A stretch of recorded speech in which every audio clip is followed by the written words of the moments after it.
자리에서 일어나시겠습니다. 2019년 5월 12일 예수님교회 어버이 주일 예배를 성부와 성자와 성령 삼위일체 하나님께 드리겠습니다. 다 같이 묵상 기도하시겠습니다.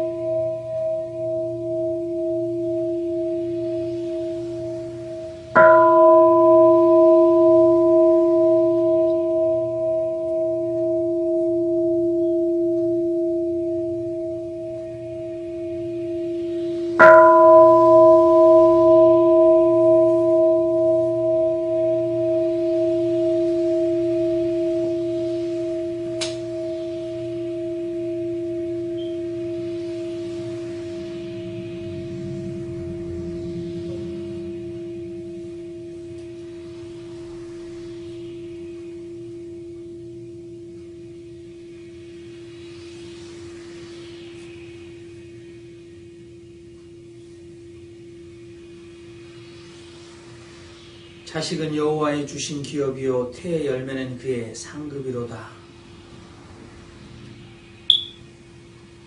내 부모를 공경하라. 그리하면 너의 하나님 나 여호와가 내게 준 땅에서 내 생명이 길리라. 너 낳은 아버지에게 청종하고 내 늙은 어머니를 경히 여기지 말지니라. 내 부모를 즐겁게 하며 너 낳은 어머니를 기쁘게 하라. 자녀들아, 너희 부모를 주 안에서 순종하라. 이것이 옳으니라. 내 아버지와 어머니를 공경하라. 이것이 약속 있는 첫 계명이니 이는 내가 잘되고 땅에서 장수하리라. 살아계신 하나님, 하늘을 시작하는 듯 분주하였었는데 봄이 오고 또 1년에 반 가까이 가까운 시간이 흘렀습니다. 이 아침에는 우리가 한국교회 전통으로 어버이 주일로 지키는 주일입니다. 또한 이날은 이 미국 사회가 어머니 날로 기념하는 날입니다. 이 아침에 우리가 예배하며 우리의 근원을 생각하게 하옵소서. 부모 없이 이 땅에 태어난 자가 어디 있겠습니까? 하나님 없이 존재할 수 있는 자가 어디 있겠습니까? 하나님, 이 땅의 모든 생명, 악인과 의인에게도 사랑에 가득 찬 부모처럼 때를 따라 이른 비 늦은 비 바람과 햇빛을 주시는 그 사랑을 생각하며 오늘도 예배할 때에 성령과 진리 안에서 예배하는 저희들 되게 하여 주시옵소서. 우리가 하나님의 백성이며 하나님이 우리를 오늘날 내가 너를 낳았다라고 말씀하시며 우리의 아버지 하나님이 되시는 것을 감사하며 예배케 하옵소서. 예수 그리스도의 이름으로 기도하옵나이다. 아멘. 이 시간 사도신경으로 우리의 신앙을 고백합니다. 전능하사 천지를 만드신 하나님 아버지를 내가 믿사오며 그 외아들 우리 주 예수 그리스도를 믿사오니 이는 성령으로 잉태하사 동정녀 마리아에게 나시고 본디오 빌라도에게 고난을 받으사 십자가에 못 박혀 죽으시고 장사한 지 사흘 만에 죽은 자 가운데서 다시 살아나시며 하늘에 오르사 전능하신 하나님 우편에 앉아 계시다가 조리로서 산 자와 죽은 자를 심판하러 오시리라. 성령을 믿사오며 거룩한 공회와 성도가 서로 교통하는 것과 죄를 사하여 주시는 것과 몸이 다시 사는 것과 영원히 사는 것을 믿사옵나이다. 아멘. 시간 서실 수 있으시면 서신 채로 27장 빛나고 높은 보좌와 찬양을 드리겠습니다.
본부에 나와 있는 대로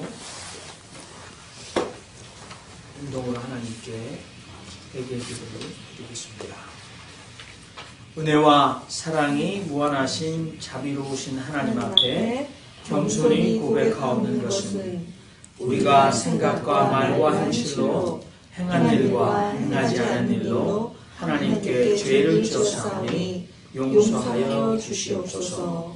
마음과 뜻과 정성을 다해 하나님을 사랑하지 않았으며 내 이웃을 내 몸과 같이 사랑하지 않았습니다. 우리가 진정으로 뉘우치고 회개하오니 우리들의 모든 죄를 위하여 죽으신 우리 주 예수 그리스도의 이름으로 긍휼히 여기시고 용서하여 주옵소서. 우리 죄를 씻기시어 하나님의 은혜 안에 거하며 선하시고 온전하신 뜻을 따라 하나님과 겸손히 동행하며 감사와 찬송을 드리는 삶을 살게 하여 주옵소서. 아멘. 시간 하나님의 말씀은 구약 성경 룻기입니다. 룻기 3장 1절에서 18절까지입니다. 사사기 여호수아, 신명기 여호수아, 사사기 다음에 룻기가 있습니다. 4장으로 되어 있기 때문에 제 성경은 구약 성경 405면입니다. 1절부터 18절까지 봉독해 드리겠습니다. 룻의 시모 나오미가 그에게 이르되 내 딸아 내가 너를 위하여 안식할 곳을 구하여 너로 복되게 하여야 하지 않겠느냐. 내가 함께하던 시녀들을 둔 보아스는 우리의 친족이 아니냐. 그가 오늘 밤 타작마당에서 보리를 까불리라. 그런즉 너는 목욕하고 기름을 바르고 의복을 입고 타작마당에 내려가서 그 사람이 먹고 마시기를 다 하기까지는 그에게 보이지 말고 그가 누울 때에 너는 그 눕는 곳을 알았다가 들어가서 그 발치 이불을 들고 거기 누우라. 그가 너의 할 일을 내게 고하리라. 룻이 시모에게 이르되 어머니의 말씀대로 내가 다 행하리이다 하니라. 그가 타작마당으로 내려가서 시모의 명대로 다 하니라. 보아스가 먹고 마시고 마음이 즐거워서 가서 노적갈이 곁에 눕는지라. 룻이 가만히 가서 그 발치 이불을 들고 거기 누웠더라. 밤중에 그 사람이 놀라 몸을 돌이켜본즉 한 여인이 자기 발치에 누웠는지라. 가로되 네가 누구뇨? 대답하되 나는 당신의 시녀 룻이오니 당신의 옷자락으로 시녀를 덮으소서. 당신은 우리 기업을 물을 자가 됨이니이다. 가로되 내 딸아 여호와께서 내게 복 주시기를 원하노라. 내가 빈부를 물론하고 연소한 자를 쫓지 아니하였으니 너의 베푼 인애가 처음보다 나중이 더하도다. 내 딸아 두려워 말라. 내가 내 말대로 내게 다 행하리라. 내가 현숙한 여자인 줄 나의 성읍 백성이 다 아느니라. 참으로 나는 내 기업을 물을 자나 물을 자가 나보다 더 가까운 친족이 있으니 이 밤에 여기서 머무르라. 아침에 그가 기업 물을 자의 책임을 내게 이행하려 하면 좋으니 그가 그 기업을 물을 자의 책임을 행할 것이라. 만일 그가 기업 물을 자의 책임을 내게 이행코자 아니하면 여호와의 사심으로 맹세하노니 내가 기업 물을 자의 책임을 내게 행하리라. 아침까지 누울지니라. 룻이 새벽까지 그 발치에 누웠다가 사람이 피차 알아보기 어려울 때에 일어났으니 보아스의 말에 여인이 타작마당에 들어온 것을 사람이 알지 못하여야 할 것이라 하였습니다. 보아스가 가로되 네 겉옷을 가져다가 펴서 잡으라. 펴서 잡으니 보리를 6번 되어 룻에게 이어주고 성으로 들어가니라. 룻이 시모에게 이르니 그가 가로되 내 딸아 어떻게 되었느냐. 룻이 그 사람의 자기에게 행한 것을 다 고하고 가로되 그가 내게 보리를 6번 되어주며 이르기를 빈손으로 내 시모에게 가지 말라 하더이다. 이에 시모가 가로되 내 딸아 이 사건이 어떻게 되는 것을 알기까지 가만히 앉아있으라. 그 사람이 오늘날 이 일을 성취하기 전에는 쉬지 아니하리라.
내 조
아멘.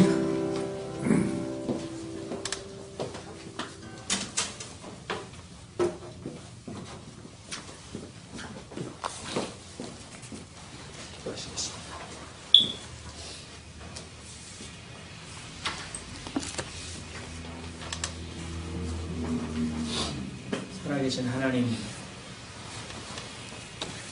마지막 때 예배하는 자를 찾으시는 하나님, 우리가 예배하며 하나님 앞에 기쁨으로 찬송으로 나와 우리의 죄를 고백하며 하나님의 용서를 구하며 이 시간을 위로 주시는 하나님의 말씀 청종하기를 원하오니 하나님 이 시간 친백성들에게 친히 말씀하여 주시옵소서. 그 말씀이 우리의 심장에 잘 박힌 목과 같이 되게 하시며 우리의 발 앞에 등불이며 우리의 인생길에 빛이 되게 하여 주시옵소서. 어둠에 다니지 아니하고 밝은 길로 가는 저희들 되게 하옵소서. 예수님의 이름으로 기도하옵나이다. 아멘. 오늘은 어버이 주일입니다. 어버이 주일에 가장 많이 읽히는 성경 루키서입니다. 제목이 7 아들보다 귀한 며느리 라는 말이 루키서의 4장에 그 표현이 나옵니다. 제가 지금 이전에 한국에서 우리가 테레비 하던 TV에서 나오는 광고의 노래입니다. 이 노래를 듣고 나는 이 노래를 안다 그러면 여러분의 나이는 60을 바라보는 나이입니다. 우리 사이 좋은 사이, 혜태 사이다. 확인했어요. 이게 혜태인지 실성인 것 같은데 우리 사이 좋은 사이 혜태 사이다. 혜태가 아무튼 칠성 사이다를 견주려고 혜태 사이다를 만들었는데 여기서 보니까 중요한 건 아니에요. 집사님 가셔서 인터넷 검색해서 예, 우리 사이 아는 사이 혜태 사이다. 우리 사이 좋은 사이 혜태 사이다. 그래서 혜태가 만들었어요. 자, 여기서 중요한 건 사이라는 말입니다. 사람, human. 그리고 요즘에 human이라고 쓰면 혼납니다. human being까지 해야 됩니다. 원래 영어 문법에 he는 사실 3인칭 단수지만 남성이든 여성을 다 대표합니다만 요즘에 글 쓸 때 그렇게 쓰면 안 됩니다. 아무튼 그런데 한자로는 사람인 사이간. 그래서 인간이란 말은 그 속에 relation, 사이가 있습니다. 오늘 혜태 사이다를 선전할 때 좋은 사이, 나쁜 사이. 그래서 미국에서는요, 군대를 가더라도 직장에 가더라도 우리가 말할 때 인사과처럼 Human Relational Department 그렇게 해서 사내에서 상급자와 하급자, 동료, 직장, 동료들 사이에 관계의 문제가 생길 때 중재하는 사람이 있습니다.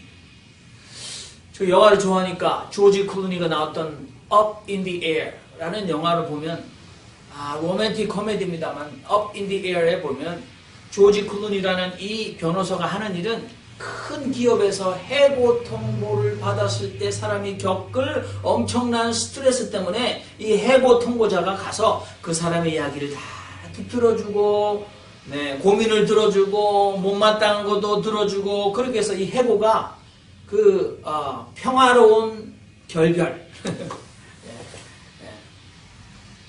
Peaceful Department 그렇게 될 수 있도록 그 일을 돈을 받고 하는 일이 있습니다. 그러니까 미국 사람들은 참 그렇게 과학적이고 사람을 배려하는 일을 하는 거죠. 어느 날 하루아침에 갑질로 사람을 자르는 일은 아주 이 사회에서는 사실 미개한 또 인간의 도리를 다하지 못하는 행위다 그렇게 생각하는 것 같습니다.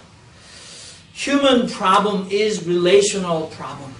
흔한 말입니다. 인간의 문제는 관계의 문제다.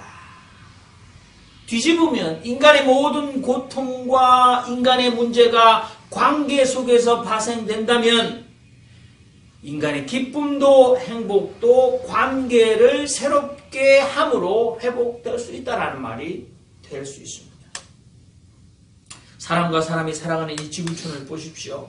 우리의 피부와 언어와 인종이 다르기 때문에 그것만으로 사람을 업신여기고 차별하는 죄악을 우리는 인종차별이라고 얘기합니다.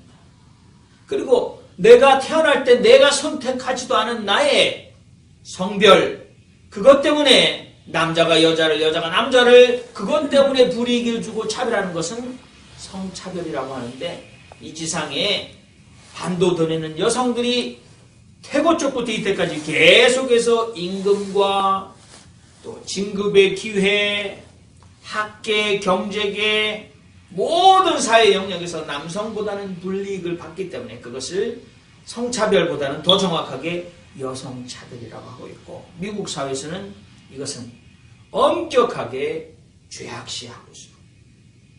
뿐만 아니라 우리는 예전에 조선시에 양반과 상놈이 있었습니다만 지금은 계층이 있을 뿐입니다. 상류층, 중산층, 도시 빈민층, 그래서 계층이 있을 뿐입니다만, 그러나 이 서구에서는 귀족과 평민이 있었습니다. 그리고 전정의 노예가 있었습니다.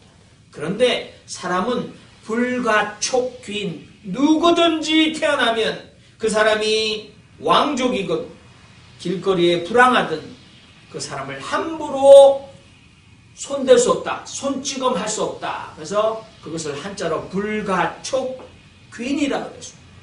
천부적인 인권을 가지고 태어났기 때문에 귀족이라고 할지라도 함부로 하층민들을 다룰 수 없다. 그렇게 사람의 돈이 있고 없고 사회적 직분이 높고 낮음에 따라 사람을 차별하는 것은 클래시즘이라고 합니다. 그래서 미국 사회에서 이 3대 죄악, 레이시즘, 섹시즘, 클래시즘, 이것을 공개적으로 행하는 자는 언제든지 주변 사람들의 스마트폰에 찍혀서 페이스북에 그 얼굴이 드러나면서 공개 망신을 당할 각오를 해야 합니다. 흔한 일입니다만 제가 페이스북을 보면 어떤 미국 운전자가 옆에 다른 운전자를 보면서 놀리는데 자기 눈을 이렇게 찌렸어요. 그게 다 그 사람 얼굴이 다 나온 거죠. 망신이죠.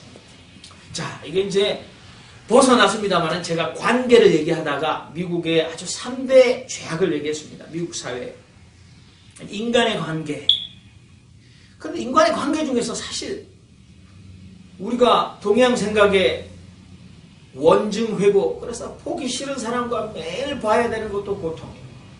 애별리고 사랑하는 사람과 함께 못 있는 것도 고통인데, 그런데 가족 간의 관계는 더 심합니다. 가만히 보면 미국 사회에서 the most dangerous place, 가장 위험한 장소는 뒷골목이 아니라 범죄 통계학으로 보면 집안에서 일어나는 살인사건도, 많은 형사상의 사건이 집안에서 아는 사람, 더더구나 가족 사이에서 일어나는 것이 사실 일입니다. 그런데 이것이 오늘날만의 일이 아닙니다. 고대 그리스 비극을 보십시오. 영국의 대문호 셰익스피어의 4대 비극을 보십시오. 가족들이 driving force of tragedy, 그러니까 비극을 막 계속해서 비극을 몰아가는 그런 원인이 되는 것을 보십시오. 햄릿을 보십시오. 삼촌에 의해 자신의 아버지가 독살당합니다. 삼촌은 자신의 어머니마저 왕비로 취합니다. 그래서 햄릿은 복수를 계획하지만 그 복수는 비극으로 끝나지 않습니다.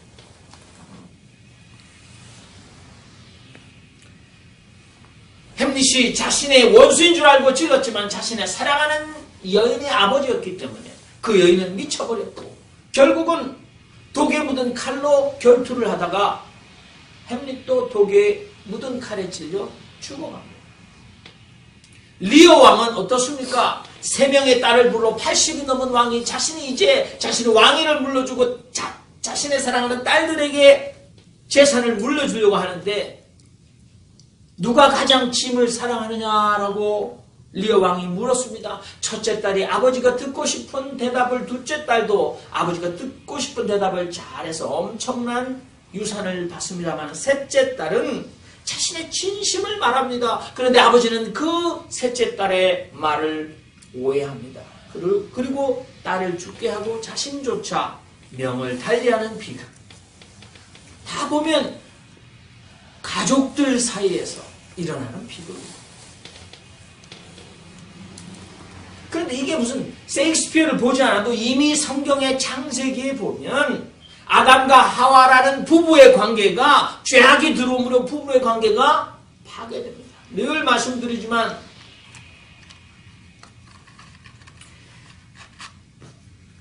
남편은 너를 다스릴 것이고 너는 남편을 사모할 것이다. 그런데 그 히브리의 아주 기초적인 문법이 앞에 다스리고 사모하고라는 동사가 서로 호환이 됩니다. 그래서 남편은 너를 다스리기를 사모하고 너도 남편을 다스리기를 사모할 것이다. 그러니까 주도권 다툼이 가정에서 일어난다는 표현이에요.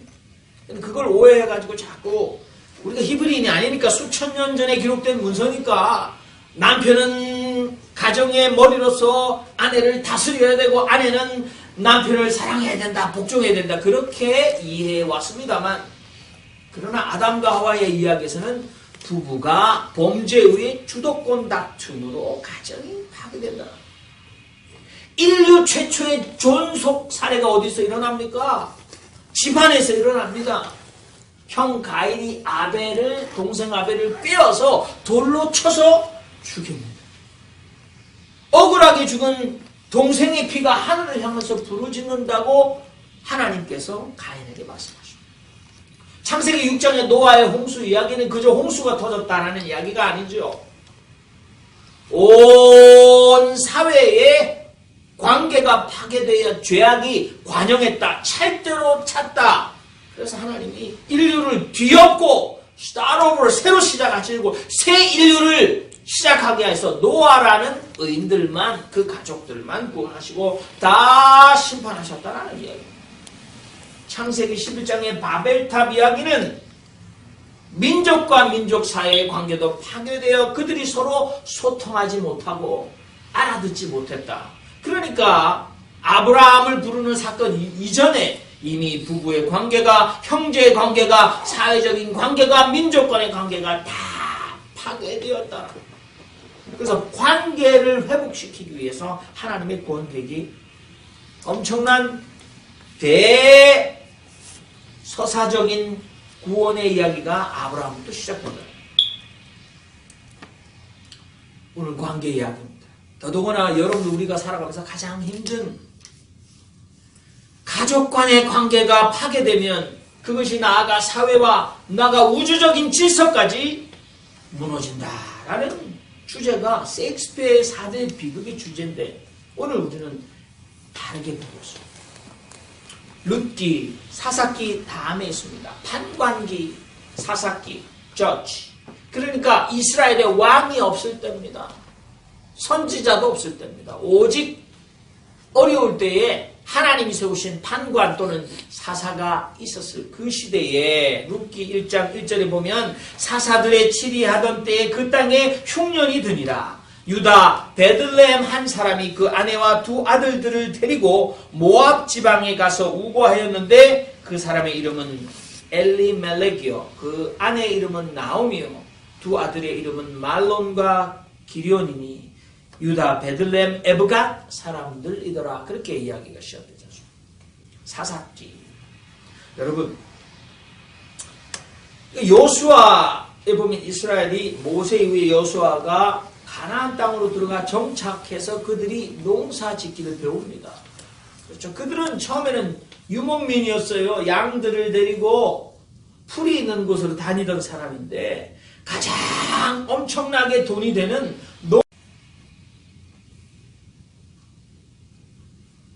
그런데 여러분, 우리가 상상할 수 없는 것처럼 농사가 만일 망치게 되면 먹을 게 없어서 굶어 죽습니다.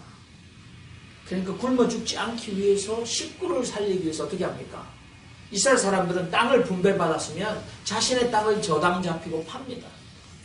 그것으로도 되지 않으면 자신의 딸들을 팔게 됩니다. 자신조차도 남의 집에 가서 하인을 내놓으면 자신의 몸을 담보로 양식을 빌려다가 연명하게 되는 거죠. 여기 이 이야기도 흉년이 들어 먹을 게 없어 적진 가운데 이방인 모압이라는 지역으로 가서 살게 되었다. 왜? 여러분들 오늘날 우리가 뉴욕에 살다가 뉴저지에 살다가 아틀란타로 이사하는 것을 상상하시면 안 됩니다. 그렇죠? 먹을 것을 찾아 죽기를 각오하고 굶어 죽지 않기 위해서 이주하였다. 그러니까 이 나오미의 가족은 이주자, 이민자 가족. 그런데 타향에서 사는데 남편이 죽죠. 그리고 두 아들이 모압 여자 중에 아내를 취하였다. 큰 며느리는 오르바, 둘째는 룻인데 이방 여인들을 아내로 맞았다. 그런데 타향살이 10년쯤에 두 아들마저 사별하게 되고 이제는 쇠 가부가 남았다. 모압 땅에서 그들이 그렇게 살아갔어요. 얼마나 어렵게 살았을까요? 우리는 보릿고개를 저는 상상도 못합니다만 보릿고개를 겪으신 분들은 오죽하면 구한말의 기독교인들이 한국인이 찬양과 가사를 만들 때 좋고 좋은 하나님, 어렵고 어려우나 우리 주가 구하네. 좋고 좋은 하나님, 옷과 밥을 주시네. 얼마나 먹을 것이 없으면 하나님이 좋으신 하나님인데 옷과 밥을 챙겨주시는 하나님. 얼마나 입을 것이 없고 먹을 것이 없었으면. 그러나 지금은 구한말보다도 수천 년 전의 일입니다. 산입에 거미줄 치겠느냐. 우리가 가끔 복력의 동포들이 흙을 먹는다. 나무 껍질을 벗겨서 먹는다라는 이야기를 듣습니다만 과연 그러할까? 우리가 상상도 못하는 일이 이 나옴이라는 기구한 여인의 삶 가운데 일어나지 않습니다. 그런데 그들이 그 모압 땅에서 타향살이를 할 때 여호와께서 자기 백성을 권고하사 그들에게 양식을 주셨다 함을 듣고 이렇게 소문을 듣습니다. 그 말은 뭐냐면 하나님이 밥을 주었다, 떡을 주었다 그런 소식 아닙니까? 유다 땅에 풍년이 들었다는 소식. 그래서 그들이 고향으로 돌아가기로 결심합니다. 그러나 돌아가려고 하다가 이 시어머니가 어려운 형편을 견디고 함께 살아온 두 며느리를 향하여 그들을 자유롭게 떠나보내 다시 결혼시키려고 합니다. 1장 8절에 보면 너희가 죽은 내 아들들과 나에게 그토록 고맙게 해주었으니 야훼께서도 그처럼 너희를 보살펴 주시기를 바란다. 너희 둘 다 새 남편을 맞아 보금자리를 꾸밀 수 있게 해주시겠지. 우리 개역 개정에는 여호와께서 너희로 각각 남편의 집에서 평안함을 얻게 하시기를 원하노라 그렇게 얘기해요. 그런데 이 두 며느리가 돌아가기를 거부합니다. 우리는 어머니와 함께 어머니의 백성에게로 돌아가겠나이다 하고 그들이 웁니다. 형식적인 말이 아닙니다. 이 성경 이야기를 읽어보면 여인들이 모든 남정네가 죽어 없는 세 명의 과부들이 서로 의지하며 가족처럼, 가족이니까 어머니와 딸처럼. 그래서 거기 보면 나오미도 딸들아, 아가야 이렇게 성경이 표현되어 있습니다. 그래서 그들이 늙으신 어머니를 홀로 떠나보내기를 거부하고 따라가기를 원합니다. 그들이 소리 높여 울었다 그렇게 되어 있지 않습니까? 그런데 1장 11절에 나오미는 내 딸들아 돌아가라. 너희가 어찌 나와 함께 가려느냐? 나의 태중에 너희 남편 될 아들들이 오히려 있느냐? 내 딸들아 돌이켜 너희 길로 가라. 나는 늙었으니 남편을 두지 못할지라. 가령 내가 소망이 있다고 말한다든지 오늘 밤에 남편을 두어서 아들들을 생산한다 하자. 너희가 어찌 그것을 인하여 그들의 자라기를 기다리겠느냐? 공동번역 성경에 보면 그걸 바라고 재혼도 하지 않고 어떻게 지낼 작정이냐? 아가, 그건 안 될 말이다. 제발 나를 더 괴롭히지 말아다오.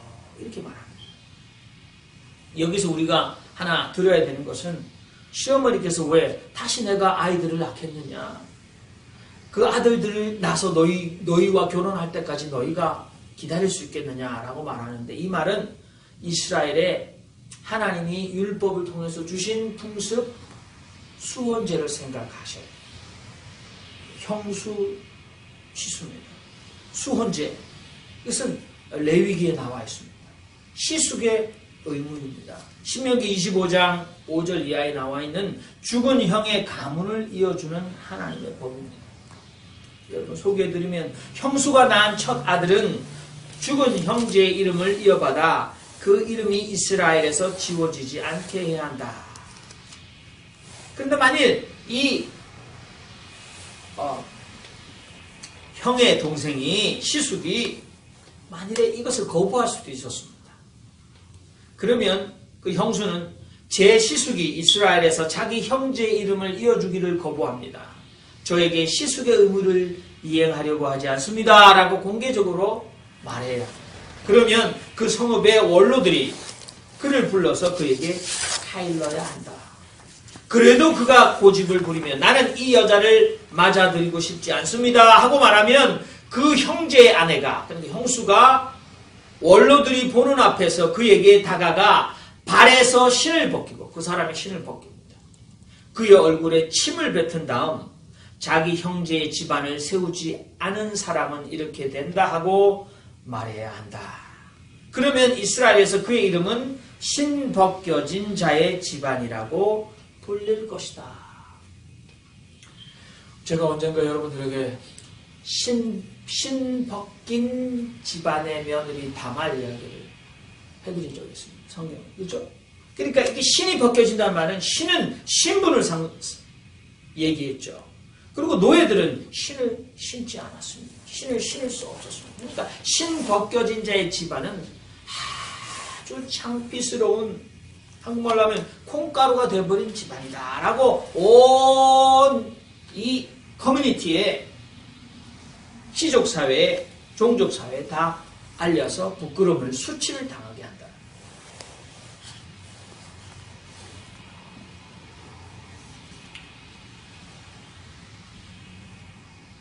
그러니까 나오미가 내가 다시 남편을 맞아 아이를 가질 수 없다. 너희들은 돌아가서 재혼을 해라 라고 얘기합니다. 그런데 오르바라는 큰 며느리는 고향으로 돌아갑니다. 그러나 둘째 며느리 룻은 어머니를 따라 고향 땅 베들레헴으로 오게 됩니다. 그리고 먼 친척 중에 재력가인 보아스라는 사람의 땅 주위에서 빌어먹으며 살게 되죠. 그들이 하는 일은 이삭 죽기입니다. 한번 생각해보세요. 먹을 데가 아무것도 없기 때문에 밭에 가서, 수확하고 논밭에 가서 거기 떨어진 이삭들을 주워서 먹는 삶이에요. 그리고 이스라엘의 첫 번째 11조는 제사장들이 직업이 없으니까 11조를 바쳐서 제사장이 땅의 분배를 못 받았으니까 그들도 먹고 살게 하기 위해서 11조를 해야 한다. 그래서 오늘날도 교회 안에서 목사를 먹여 살리기 위해서, 또는 교회의 기본적으로 헌금의 의무 중에 하나가 11조다 이렇게 얘기하는데, 원래 11조는 사회 구제였습니다. 하나님께서 밭이 있으면 그 밭에 10분의 1은 수확하지 않고 그대로 두어서 그 10분의 1의 농사 지은 것은 나그네 고아 과부들이 마음 놓고 편안하게 가서 먹게 하라는 하나님의 법이었어요. 이스라엘의 3대 약자, 과부, 고아, 나그네, 이 세 사람 3대 약자의 특징은 땅 한쪽이 없다는 사실입니다. 왜냐하면 여러분, 고아가 된 것은, 땅은 가문으로 내려오는데 고아, 아버지가 없는 사람은 정식으로 그 땅을 상속받을 자격이나 권한이나 기회가 상실된 아이가 고아입니다. 과부는 그 땅이 하나님께 속했는데 그 남편 이름으로 돌아온 땅을 더 이상 확보할 수 없는 사람이 과부였고, 나그네는 두말할 나위 없이 땅을 떠나 유리하고 방황하는 자들이었기 때문에 농사를 짓지 못해서 굶어 죽을 수밖에 없는 사람이었는데, 여호와 하나님이 이 3대 약자들의 권익을 살아갈 권리를 존중해 준다라고 하나님께서 율법을 주셨기 때문에 그들은 그 하나님의 11조의 법, 또 한 시숙의 의무나 이 수원제의 의무를 지켜야 했기 때문이죠.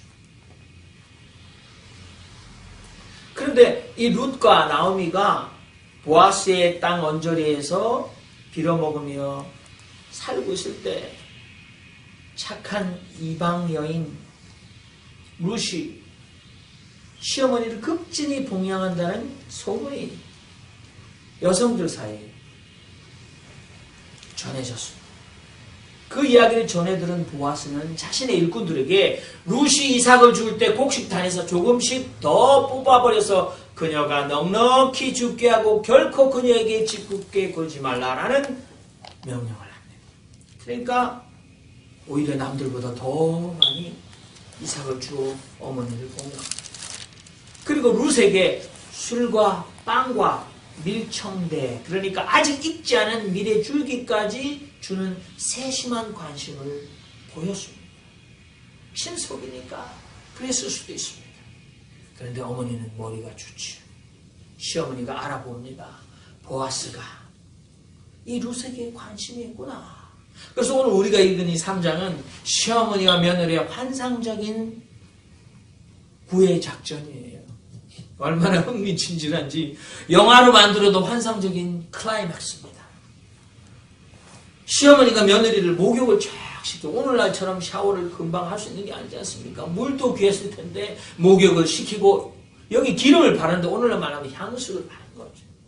그리고 옷을 잘 입혀서 이 며느리를 타작마당에 보내지 않습니까? 그러니까 사람들이 아마 원두막처럼 타작을 다 하고 집으로 가지 않고 집이라 해봤자 유목민이니까 또는 텐트니까 돌집은 엄청난 재력가니까 그게 아마 이 사사기에 있었는지도 모릅니다. 아마 우리가 상상하는 그런 거처가 아닐 겁니다. 그런데 그 더운 중동 지방에서 타작을 할 때는 아마 텐트를 치고 타작마당 옆에다가 계속해서 잡는지도 모릅니다. 그러니까 그 타작마당에 며느리를 잠임시키는 거죠. 잘 봐서 보아스가 어디 눕는지 잘 봐라. 엉뚱한 사람 옆에 누웠다면 큰일 나지 않습니까? 그러니까 어디 눕는지 잘 보고 그때까지 너의 신분을 드러내지. 거기 남정네들만 일하니까. 지금 여러분 중동 문화를 생각해 보시오. 가족 외에는 특별히 가족이라도 여인의 머리는 남편에게만 보여줘요. 지금 이 여인의 머리. 그래서 고린도 교회 보면 여인들이 예언할 때는 머리에 수건을 썼어요. 머리를 가렸어요. 오늘날 여러분 누가 성경 봉독하러 나왔는데 수영복을 입고 성경 봉독을 읽으면 남정네들이 예배를 제대로 못 드리니까 그런 거랑 똑같아요. 머리를 수건으로 가려. 그런데 그걸 또 막 여성 신학을 해가지고 막 대드는 분이 계시더라고요. 근데 그 풍습을 몰라서 그렇게 얘기하는 거예요. Anyway, 타작마당에 여성이 없습니다. 이 공개적인 장소에서 남녀가 만날 수 없어요. 그러니까 자신의 몸을 숨기고 있다가 밤이 되면 반드시 보아스가 눕는 자리에 가서 그 이불을 들추고 팔치에 누워라. 이불이란 말은 겉옷이에요. 그 당시에 엄청난 좋은 겉옷이 있었을 거예요. 없죠. 그러니까 넓은 옷이 이불도 되고 무슨 텐트도 되고 우비도 되는데 아마 신분이 좋았으니까 좋은 겉옷을 이제 벗고 또는 그것을 덮으면서 이불처럼 자는데 룻이 이 보아스의 발치에 누웠습니다. 잠을 자다가 발끝에 여인의 몸을 의식하게 됩니다. 놀랍게입니다. 누구냐라고 물었더니 나는 당신의 하인 룻입니다. 라고 말합니다. 그리고 그 여인이 뭐라고 얘기합니까? 당신은 가까운 나의 친척입니다. 당신의 옷자락으로 시녀를 덮으소서. 당신은 우리의 기업을 물을 자가 됨이니이다. 이렇게. 그러니까 옷자락으로 시녀를 덮으소서. 이것도 정말 시적인 표현 아닙니까? 한 침소에 들게 해주십시오. 이렇게. 나를 당신의 아내로 받아주십시오라는 말이 정말 민요처럼 이게 정말 판소리처럼 멋있게 표현이 되어 있어요. 당신의 옷자락으로 당신의 여종을 덮어주소서. 당신은 우리 기업을 물을 자가 됨이니이다. 이 기업을 물을 자가 고엘이라는 이스라엘 말인데 고엘은 친척이라는 말이에요. 근데 가까운 친척 고엘입니다. 그런데 이 동사가 가알인데 이 말은 되사다, 다시 사다, 되찾다, 갑을 되사줄 친족이 되다, 친족의 권리를 행사해주다, 또는 속량하다. 그러니까 속량하다는 말은 요즘에 안 씁니다만 노비들에게 돈을 주고 신분을 해방시키다 또는 구원해주다라는 표현입니다. 근데 이 고엘이라는 것은 여러분 이스라엘의 레위기 법률에 나와 있는 하나님의 부릅니다.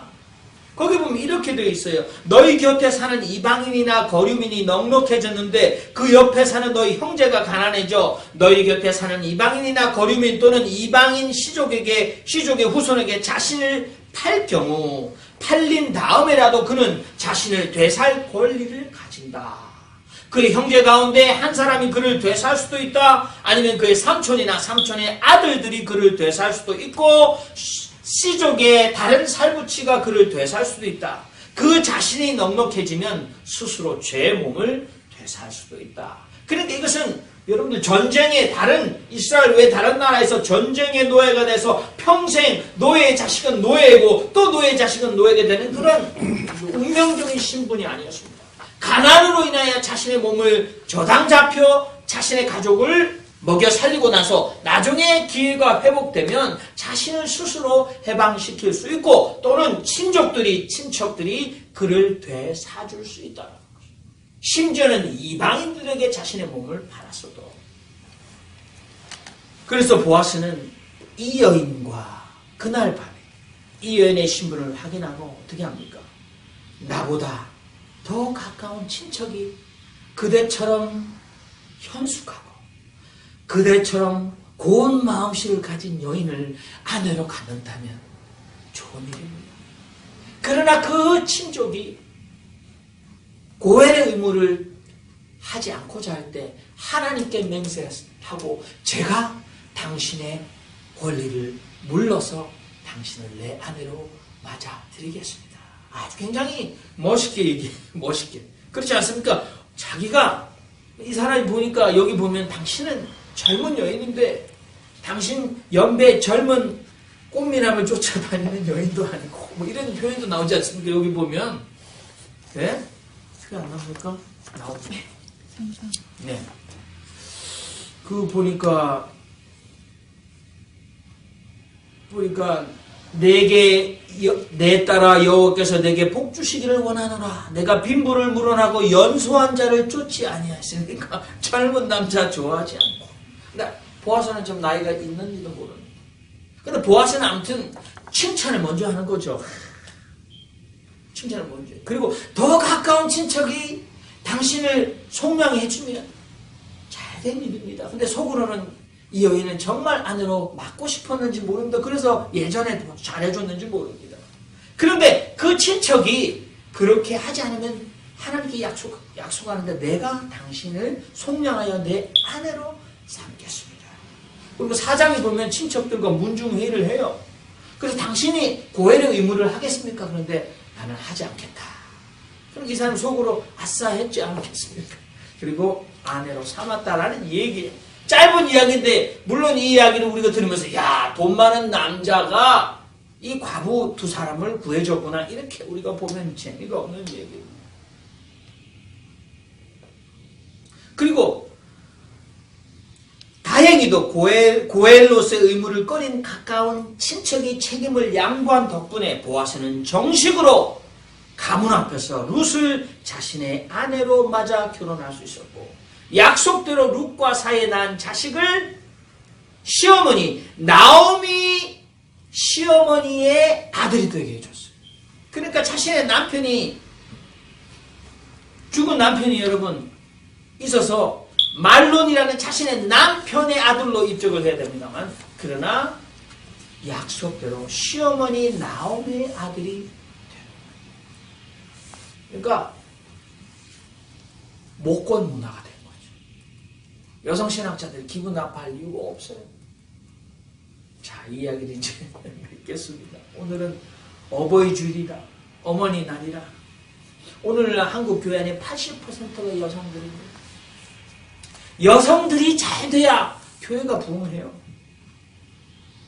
사실은 그렇습니다. 뭐 교회 부흥과 관계없이도 이 사회에서 여성들이 잘 될 때 이 사회가 평화롭습니다. 오늘 이민자로 타국 땅에서 남편과 자식이 죽고 입에 불치하기도 어려웠던 이 여인들이 서로 지혜를 내면서 적극적으로 가난을 물리치고 가문을 일으켜 세운 너무나 아름다운 이야기.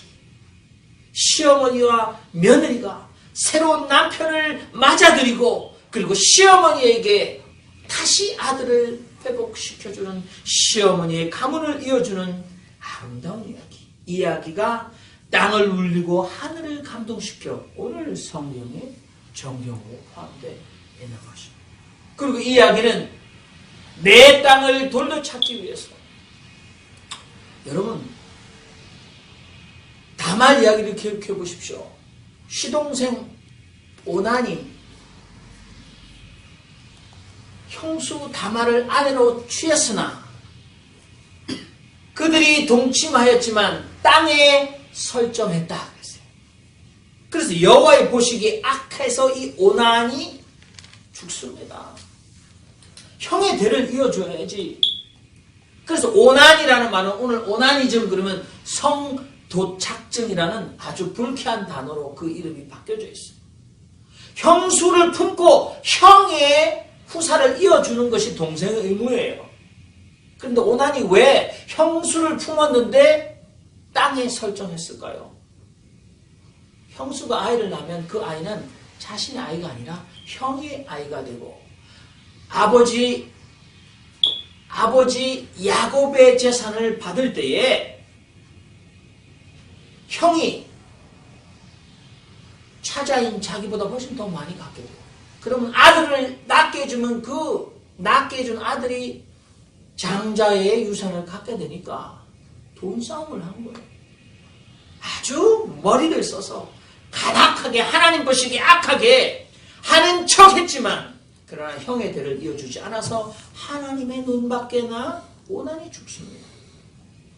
그래서 어떻게 합니까? 이 며느리 다말이 시아버지가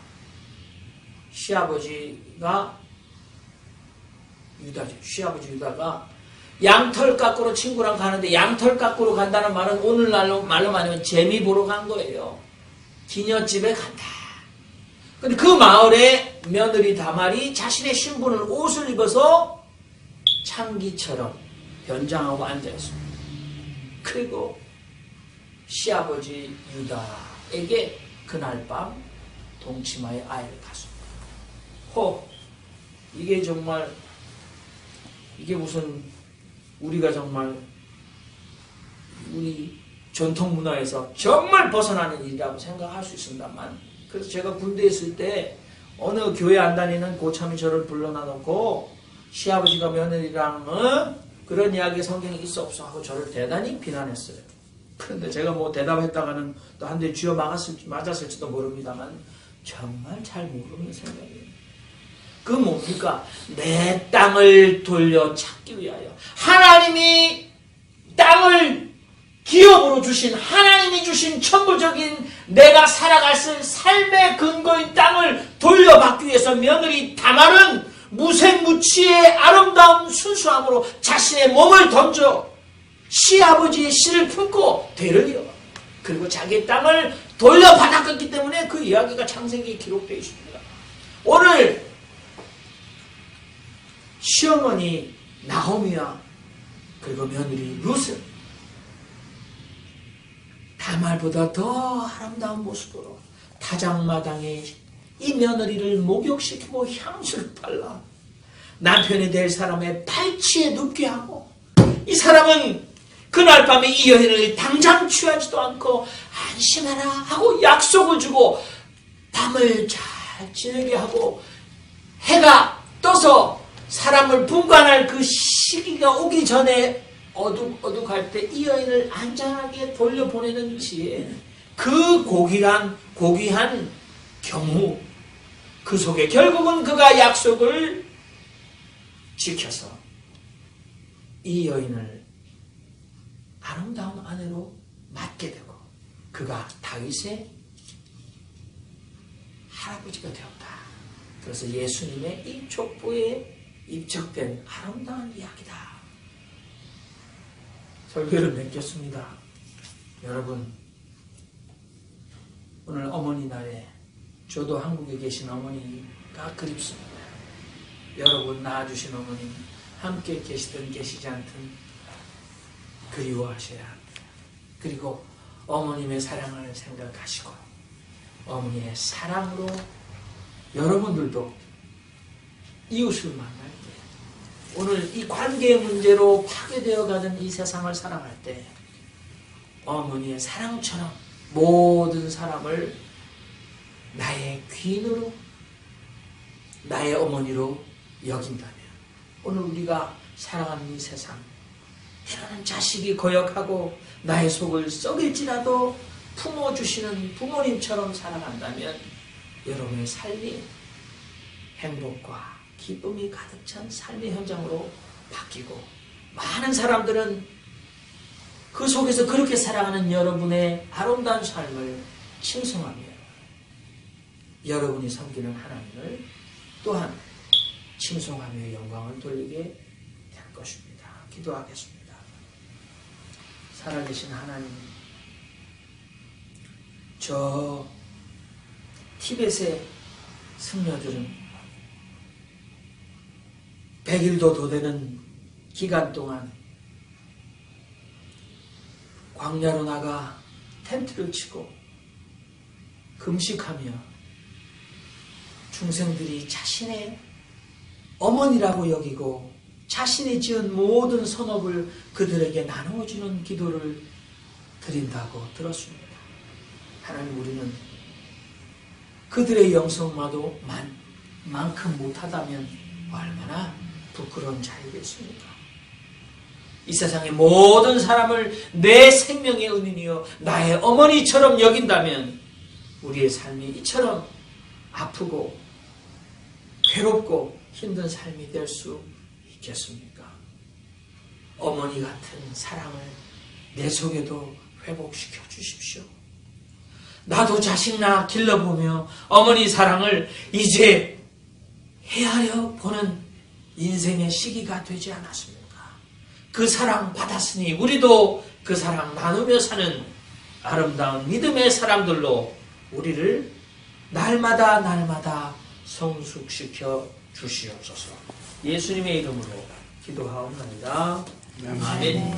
지금 찬송가 304장을 함께 보겠습니다. 300.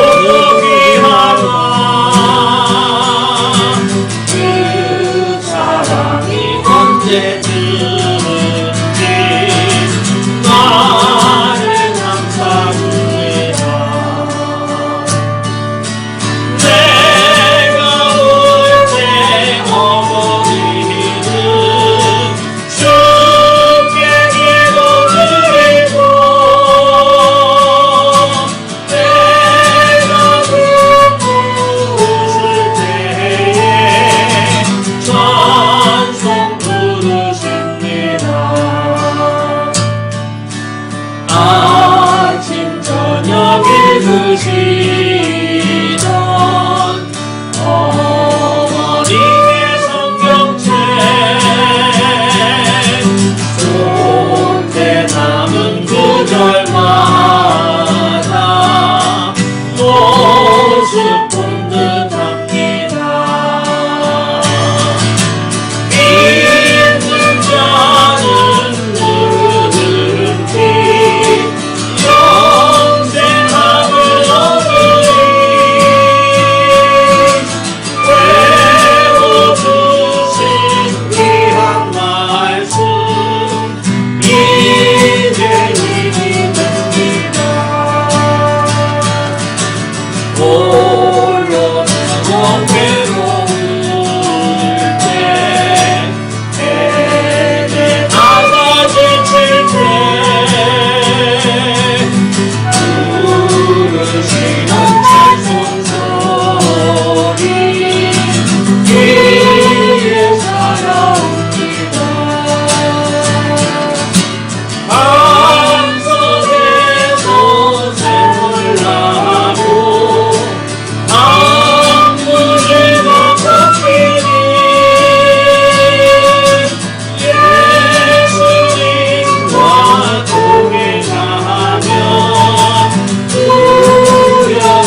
은혜와 사랑이 많으신 자비하신 하나님, 우리 죄를 지시고 십자가에 박혀 죽으신 예수 그리스도를 기억하게 하시고 사흘 만에 죽은 자 가운데 다시 살아나시어 부활의 첫 열매된 것을 증거하게 하소서.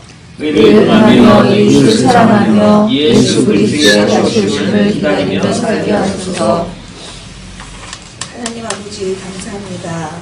만물이 소생하는 봄을 맞아 이렇게 봄비가 내려 또 새로운 생명들을 더욱 풍성하게 하여 주시는 은혜를 감사합니다. 하나님 아버지, 오늘은 저희가 어버이 줄로 모십니다. 하나님, 우리를 낳아주시고 길러주신 어머니를 생각할 때마다 우리가 정말 이 세상에 태어나 어머님의 기도 속에서 살아갈 수 있게 한 것을 감사드리고, 어머님들이 우리를 위하여 염려하시고 또 소망하신 그런 삶의 모습을 우리가 살고 있는지 또 생각해보는 이 시간이 되게 하여 주시옵소서. 하나님 아버지, 우리들도 그 줄에 서서 우리들의 자녀를 두고 또 우리가 양육하며 어머니들이 우리에게 가르치신 바대로 양육하는 그러한 좋은 어머니의 모습을 가졌는지 또 생각하는 시간이 되게 하여 주시옵소서. 하나님 아버지, 우리를 창조하시고 우리를 사랑하시며 우리를 이 땅에서 하나님의 자녀로 우리가 맡은 바 소명을 잘 지켜나가며 우리에게 매일매일의 삶 속에서 이 세상에 죽어가는 것들을 살려내며 이 세상에 어려움이 있는 곳에 우리가 소망이 되며 힘든 곳에 빛이 되는 삶을 살 수 있는 우리가 될 수 있도록 이 시간에 복 내려 주시옵소서. 하나님 아버지, 우리가 세상을 살 동안에 너무나 크고 굉장한 것을 생각하기보다는 정말 우리 앞에 있는 작은 식물 하나를 살리며 우리 앞에 있는 작은 생물 하나를 도와주며 우리 주위에 있는 우리 이웃을 향하여 기도하며 우리 마음속에 복을 빌어주는 사람의 자세가 되게 우리를 또한 인도하여 주시옵소서. 그리하여 이 세상에 하나님께서 우리에게 맡기신 것들이 모두 평안하고 우리가 사랑하며 우리가 서로 도우며 하나가 되는 좋은 일이 일어날 수 있도록 또한 우리에게 지혜와 총명을 허락하여 주시옵소서.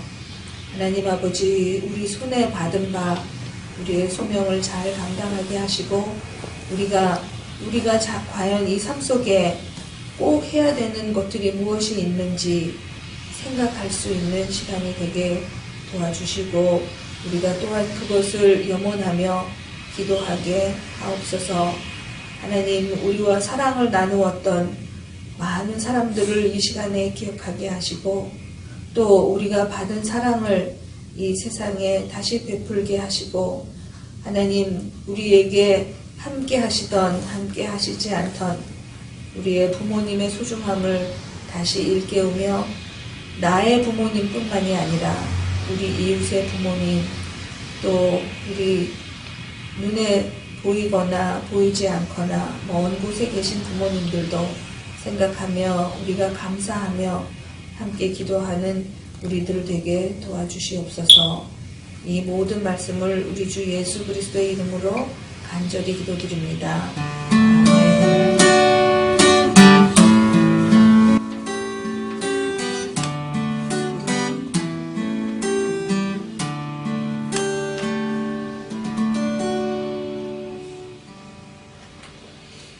광고 말씀 드리겠습니다. 오늘은 우리 어버이 주일로 지키는 주일인데 오늘 예배 참석하신 모든 분들을 환영합니다. 예배 후에 저희 집에서 고경수 권사님께서 오늘 비가 내리는 새벽에도 일어나셔가지고 첫 수확을 하셔가지고 아주 기쁨으로 일찍 달려오셨어요. 그래서 아마 산채나물 비빔밥을 드실 수 있습니다. 기대하시기 바랍니다. 네, 어저께는 뉴저지 상록회가 주관한 제18회 효행상 시상식이 있었는데요. 저희 교회 이승원 집사님의 어머님 96세 어머님 김학순 여사님께서 장소상을 그리고 이정희 집사님, 그리고 이정희 집사님의 큰 동서 되시는 이정희 집사님 두 분께서 효부상을 받으셨습니다. 아무튼 굉장히 축하를 드립니다. 축하 턱은 다음 주 점심을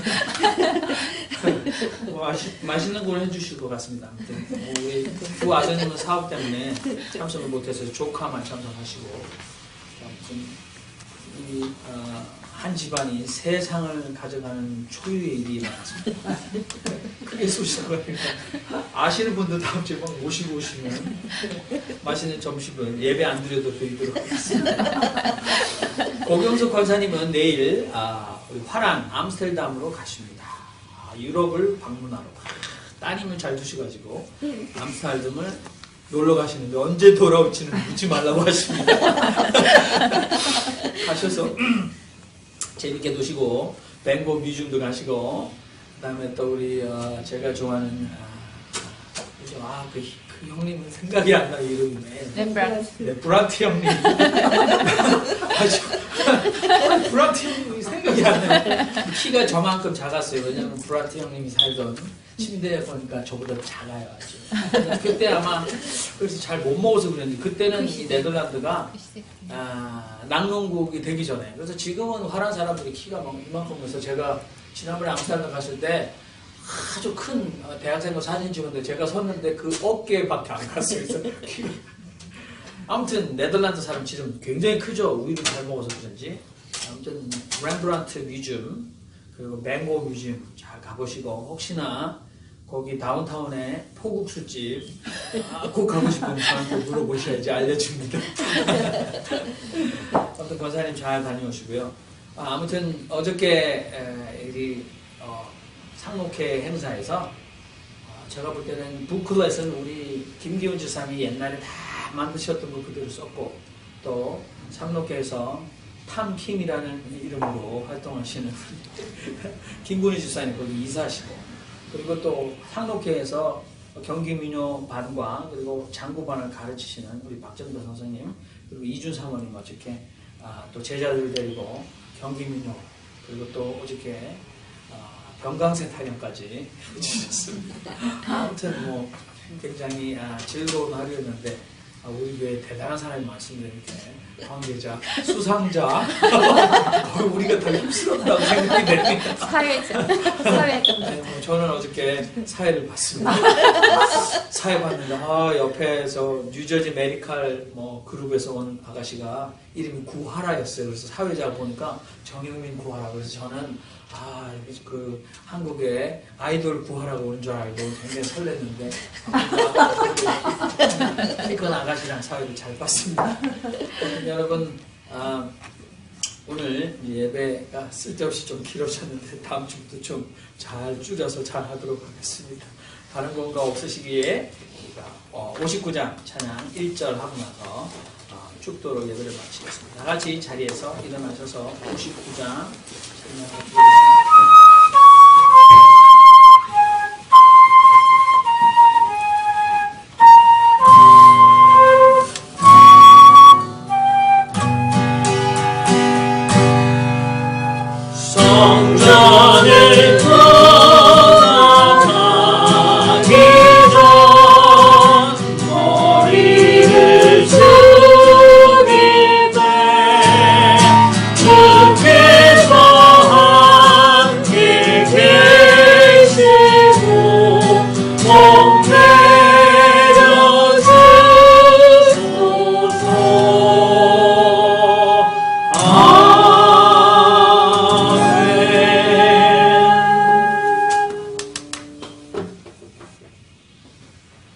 살아계신 하나님, 우리가 주님 전에 나와 예배할 때 우리가 모은 재물 가운데 우리의 뜻대로 우리의 필요대로 사용치 않고 구분하여 하나님께 드렸습니다.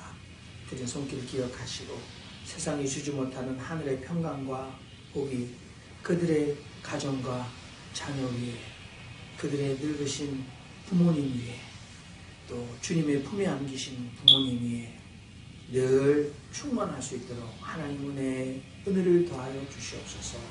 이제는 우리 주 예수 그리스도의 은혜와 하나님 아버지의 극진하신 사랑과 성령의 교통감화 충만하시니 오늘도 예배하며 세상을 향하여 한 주간도 믿음으로 살고자 다짐하는 당신의 친백성들의 심령 가운데 이제로부터 영원토록 함께 하시기를 간절히 축원하옵나이다.